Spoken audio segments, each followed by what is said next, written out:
Generally, the first ionization enthalpy increases along a period, but there are some exception. One which is not an exception.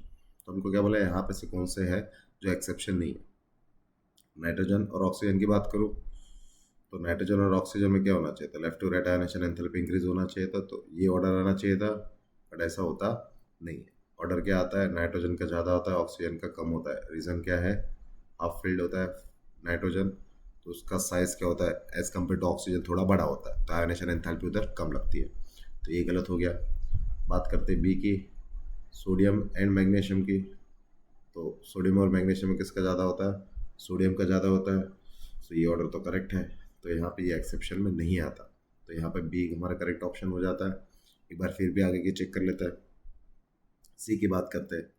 Mg का ज़्यादा होना चाहिए, aluminium का कम होना चाहिए, बराबर.